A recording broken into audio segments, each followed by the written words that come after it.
Hello and welcome to the Fishing Guide Podcast. I'm your host, Brad Wiegmann. Guess what? We are in Mississippi, but we happen to be doing some stuff that is actually going to be pulling some planer boards. And that's kind of a northern thing, but we're going to dismiss that fallacy, and happen to have the owner of Church Tackle with us, and Jason Julien. And we also have James Churchill is at the very end. He's holding the table up. He's in charge of everything else, is what I hear. He said just write whatever description I want down. But tell us. Everyone thinks, man, when they think planer boards, Jason, they think walleyes or they think salmon, but it's not anymore, is it? No, what we're seeing is a lot of the same thing that we're doing for walleye applies directly to the crappie down here. A lot of suspended fish, sometimes over deeper water, and still a great way to catch them is exactly what we're doing for walleye on Lake Erie. So, and he brought you in to chip in to say he took all the good stuff, but you fish for walleye all the time. But here you are down here on Sardis, Mississippi, one of the big four lakes known for big crappie. Tell us a little bit about your experience. Tell us how did you end up, you and Les, fishing? Probably should start with that. So I met Les originally at the Grizzly Jig Show. We became friends, and I was down here fishing a couple of the Crappie Masters tournaments, and we started hanging out down here and at the compound. And I got the chance to go fishing with Les on Arkabutla, actually. And I had never power trolled the way he was doing it with the long rods out the front with 3-ounce weights and things. And on the back of the boat, we were long lining, and he had an 8-foot rod, a 12-foot rod, a 16-foot rod, and a 20-foot rod. And they just let a whole bunch of line out, drug them back there. And for me, that just didn't make any sense to me, because even though you have a 20-foot rod, you're still really not that far away from the boat, if that's the idea. Right. And I asked Les, well, have you ever thought about planer boards? Because where I live, we pull planer boards. You know, the water's clear and you need to get it away from the boat. Oh, no, you don't have to do that down here. And we had that back and forth a bunch of times over the course of 4 years. And then finally last year down here at this event that we're at right now, the Sore Lip 'em All event, I was here with my boat and ended up going out there and just pulling planer boards, Michael Sanders and I, Les's nephew, and just absolutely put it on them. And, of course, last year Sardis was a lot clearer than it is right now, and the fish were tough, just like they are right now. And we managed to fill the cooler each day pulling boards. Wow. And that got their attention. We were able to move Les's power trolling system out to the board using a 3-ounce weight the way he likes to do it. And then he became a believer, because it was basically, I guess I didn't do a good job when I first explained to him the ability to move what he was doing out to a planer board. I just said planer board. I didn't say put a weight on it or anything, you know. So he was just thinking long lining, you know, the way a lot of guys do. They'll use planer boards, but they'll just long line out, and they're small little boards. They won't do what the TX12 will do, where you can add the weight to them. Right. So once that happened, it became a thing. And then, of course, I got a call from John Harrison from Louisiana and John Godwin and Les, guys who troll. They all wanted to know, hey, man, we want to know about these planer boards. And that's how this has all evolved and kind of turned everything upside down. All right. Tell us, Jason, explain what you have out here. So if you're listening to us on the radio, they're still going to explain it to you. So tell us what you have. So this is our TX12. So we have 5 different boards. This is kind of our middle size. And it's kind of the perfect size for what they're doing down here for crappie. Okay. So it's still small enough that bites are easily detectable. Right. We actually still have the flag system for it, so you can see just the lightest of bites. Right. But it's still big enough to handle, you know, like Jim said, that 3-ounce weight for kind of moving that power trolling application out to a planer board. Okay. So it's just kind of falls in that perfect little size for crappie. Kind of not too big, but not too small. Still plenty capable. Okay. And then farther over, you have some more So farther over, our stern planer. Okay, explain what a stern planer actually looks like. An ice cream cone, if you can imagine it, like a waffle ice cream cone. And so that's the shape of it, and then it has a release on one end and has a snap on the other. Yep. And so tell us how that works. What you're able to do there is just like you'd set your depth from the rod tip, Right. you know, like for power trolling, let's say. This lets you also set that exact depth by putting the weight a certain amount of, line behind this stern planer, but then run it a long way behind the boat. So it's not anywhere near the boat. It's straight behind the boat, but your bait is exactly the depth that you want it. Exactly like you're able to run it off the front or off of a planer board. So as those fish spook around the boat, when they come back together, when things get quiet again, you're able to set that bait depth-wise exactly where you want it, but 150 feet behind the boat. So when they get active again, you have one or two baits coming back through them. Just a really sneaky way to target fish again. And so what does a bite look like? You can actually, with the stern planers, there's no resistance. You can watch your rod tip. You can watch it. You're going to see the fish hit it just like you would any other time. Now, the way we run it is if you can get your rod tip up in the air, then close your bail, turn your clicker on, and then back your drag way off. Now, you listen for that bite. That clicker will start to go, and that's a really good way to run them because you don't have to watch your rod tip. You're watching other stuff. There's other stuff to do. And with that rod tip way off the deck of the boat, you're able to run all your other rods in under it and in front of the stern planer. So it's almost like one or two bonus lines that you don't have to constantly watch. They kind of tell you when the fish hits. Can you put more than two of those out? We do have some guys that are staggering them front to back. So two kind of side by side, say 15 feet apart, but then also front to back staggering them. But the bear there is if you get a fish on the back one, you have to pull the front one.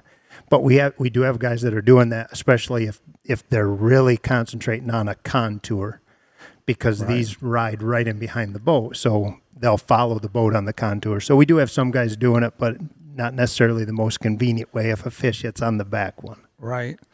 Go with the weight. So there's a clip-on weight, and you have... So a snap weight. This is our universal clip.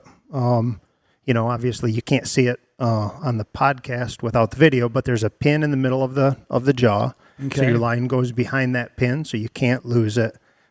Easy to squeeze, easy on and easy off to put the weights on and off. So that's our universal clip with a 3-ounce snap weight. We have 1, 2, and 3-ounce weights. We actually have a kit that we sell that has 1, 2s, and 3s, 1 ounce, 2 ounce, and 3 ounce in it. And then lastly, we have our Stingray diving weights, which is an inline. This stays inline, but it's made of lead, but because of the way that it pulls through the water, you actually get more dive effect out of it than if you were just running a weight by itself. So those are in 3 sizes as well. And those don't have releases? Correct. Those don't. Yeah, as they get more resistance back here, it kind of flattens them out, takes the resistance out of them. But no resetting, no notch. You don't have to worry about if they're in the notch. If there's a short strike or something else, it's still running where you put it. Okay. So I got a question for you, but first we got to go to Jim. And Jim, tell us the setup that you're using when you're power trolling and you're using the planer board. Okay, so I'll run you through 2 setups. I'll run you through a PICO crankbait and a double fin spin rig. So Les likes to run double fin spin rigs when he's power trolling. So you'll have a 5-foot leader at the bottom of it, which is at the end of the 5 feet. You'll have a fin spin, and then 2 feet up from that, you'll have another fin spin. And then you clip this weight on right in front of that 5-foot leader. Okay. And then if whatever water column you want to fish, you let this down 15 feet. And typically at 1.5 to 1.7, them double fin spins will hang down about 2 feet. And we've checked this with forward-facing sonar, so that's I'm giving you an accurate assessment of what it is. So if this is down 15 feet, those 2 baits are going to run about 16 and 17 feet as far as depth goes. So if the fish are at 18 feet or 20 feet, you're right above them when you go over them. So it's very precise. Then you clip this board on. You'd let it down to your 15 feet, clip the board onto your line, and now this is down there, and then the board's pulling the bait. Right. Now, with a crankbait, say you put a PICO on there. We recommend you putting a PICO Well, on there. they're Highly great. Listen, recommend. they're just great crappie crankbaits. So whatever you want to run. I know on Les's boat we run PICOs, so that's just what we run. What I did just today, we ran them without a weight. You can run them with a weight. We ran them without a weight, and the fish were up high, and I only wanted them down about 7 feet deep, so we let out 20 feet of line, and that puts them down 7 feet. And we just ran it directly off the back of the board. So you'd let out 20 feet of line on a line counter reel, clip your board on, and away you go. Now, if this is down 20 feet, you're probably going to put this down about, if the fish are in 20 feet of water, 20 feet deep, you're probably going to put this down about 18 feet because of the boat swing. The 3-ounce weight, but you're going to let it out. If you let it out to 20 feet, it's going to dive 7 more feet beyond what this is going to be. So you'll let it out your 20 feet, clip your weight on, put it on, let it out your whatever it is, your 20, 18, 15, 18 feet, whatever you decide you're going to run that weight at, then you clip your board on. Okay. And then when you get a bite, boom, the flag's activated. This one's hitting funny, but the flag will activate and it'll tell you when you got a fish on it. All right. And that's basically the setup. All right. Jason, here comes the $10 million question. You got multiple planers out there, and the fish bites on the outside one. How are you getting it in? Tangling is always an issue. Yep. So what we've seen, what Jim actually was, what we were working with last year when I was here is, right. So your third board, your most outside board goes. Obviously, somebody grabs that. Your first 2 boards. Right. Open the bail with the clicker on, and that lets those boards drop back and bring in that outside board in front of them. And then once that board is in front of them and past them, when you close the bail on these, those will start to run again. You can actually, if you're running all the same leads, you can run those. Now, your second one can become your third. Your first can become your second. When you get the fish off that other board, reset that as your first. But that's a super easy way. The clicker is enough resistance that it keeps them still planing, but lets them fall back, and you can bring that board right in front of them. And we had really good luck doing that. Yeah, and when we're talking about the clicker, we're talking about a level wind reel. Right. Say, I used Iowa's. Les is running Okuma convector reels, I believe they are. And there's a clicker on all level wind reels. Bass guys know they've got that clicker on there when you pull the line out. And that's the clicker we're talking about. On a spinning rod, it'd be a little different. You just would open the bail and let them slip back. I mean, that's going to be your best way. Yeah, your lines are going to go slack. And if you're fishing close to the bottom, obviously, they're probably going to hit bottom for a minute. So well, if you're using level wind reels and you set the clicker, you'll avoid those baits hitting bottom. Okay, Jason. By keeping pressure on the bait. All right, just between me and you and no one else. You've had a mess, haven't you, with planer boards before? I don't know if there's anybody who's fished with planer boards who hasn't at one point in time. It's part of the learning process. But I would also say anybody who's fished has had a mess at some point in time. That's just part of it, That's right. So you have different color releases here. Tell us about these. See, you got different 2 releases there. So the black one here is that standard comes on the board right out of the package. That's exactly how it shows up in the package. The yellow one is our mini lockjaw, and that's actually designed for braid. It'll hold braid really well. It's also just very positive locking. I mean, when it snaps over, it's locked on. It's not coming off. It's also very quick to take off, though, almost spring-loaded. Right. And does that have a pin inside it? It has a pin in front of it, so the line can never slip past that pin. It can't come out. So, does that one? The black one does not, and the black one you actually could get to release. It has a Phillips screw to adjust the tension. You could get that one to release if you'd like to. This is not going to release lockjaw. It is locked on there. Something else we should talk about is the flag system, because some boards have flags, some don't. Why would you get flags on them, and how are you going to use those in what situation? So the flags will just show you even the lightest bites. Even a small fish will generally pull the board out of line a little bit. That's kind of the object, is you line up your boards. So as you're trolling, you can look down them and they're all in a line. Right. Therefore, if a fish hits, one board is out of place just a little bit, you can kind of tell something's on there. but the flag is a much easier way to see. Even a short hit, you can see the flag kind of drop a couple times, even if the board doesn't move too much. Right. So that flag system is just a super easy way to know that there's something on there. It'll even show you that you're dragging a weed, So the flag is just a much easier indicator that something's on there. Okay.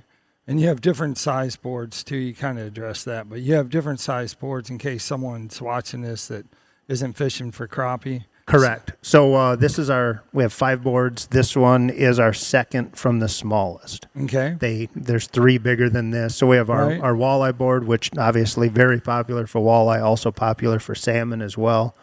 Adjustable weight. So that one kind of is really wide ranging from pretty light stuff to really heavy salmon stuff. Okay. For the walleye board. Our TX22 still kind of a crossover board. Some walleye stuff, some salmon stuff as well. Then you get to our big board, our TX44. That was designed for salmon, kind of the heaviest applications. Right. So, Jim, when you're out fishing on a planer board, what's the biggest crappie you've caught using a planer board? Lures and a planer board. And was it here in Mississippi? Yeah. Okay. Yeah. So last year on a double fin spin rig, we got a 229 and a 189 on each jig on one rod. Wow. So we caught them 2 at a time. So that's almost a 5-pound crappie if you put them all together. If you put them both together, yeah. Just don't tell anyone. Yeah. The biggest one I actually caught, I was pre-fishing a crappie Masters tournament down on Grenada, and I was live scoping, but I threw one of them out just to drag it around because the fish were really high in the water column, and I only had out like a foot of line with a hair jig on it, and I caught a 256 on that. Wow. I heard a noise, and that thing was back there acting like a bobber going under. And it just happened to obviously stop. But I was just looking for a bonus fish, and it worked. Right. So tell us a little bit about, because people are going to use either braid or they're probably not going to use fluorocarbon because that'd be pretty expensive to run, 15 rods and use fluorocarbon. I actually run fluorocarbon. You do? All right. Well, look at that. We'll be going with them. But anyway, so the different lines that are inside there and these releases, like, you talked about one being better than the other. Tell us on the releases, since you're using fluorocarbon, what release are you using, Jim? Both, but I have migrated over to the lockjaws, and the reason I did that is because I use my boards for both crappie and walleye. Okay. And you get up in Michigan in the Great Lakes and you're going to fish in waves, big waves, and I don't have to worry about it getting a premature release on that board with this. Okay. So in a premature release, the board just turns around and is backwards, but then I got to pull the set and reset it. So I'm migrating to that. Okay. And let's also talk about something. This is unique, probably. Is this patented, the release on the back? Yes, I believe. It was at one time, I believe. So that's the one thing that kind of sets us apart from everybody else. We were the first ones to have that kind of never fail rear pin.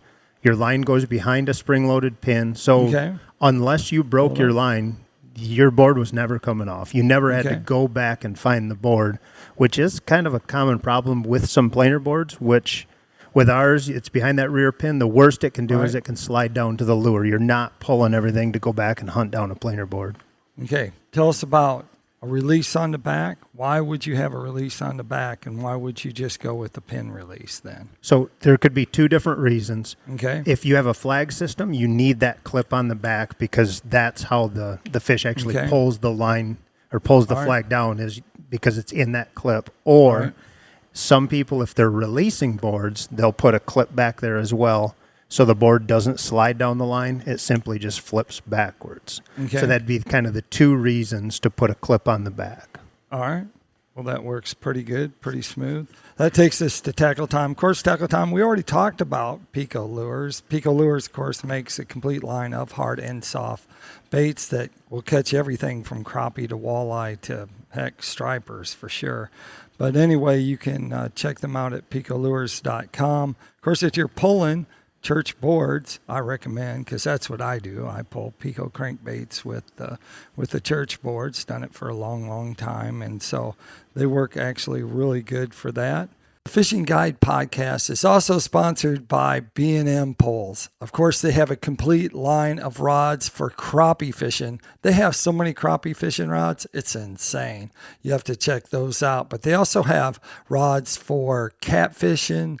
They got rods for trout fishing, saltwater, you name it. They got a rod that you can go fishing with and catch fish with. So make sure you check their rods out and all their products at bnmpoles.com. If they want to find out some more, tell us what's the social media site they can go to and the website if they wanted to purchase these. So churchtackle.com is our website, and we also Church Tackle Co. on YouTube. We have some informational videos on there, how to set lines, kind of some pro tips, and even some on-the-water videos on YouTube. So, yeah, and everything is linked there on churchtackle.com. Okay, there you have it. Like I always like to end the show, make sure you keep your hook sharp and your lures in the water.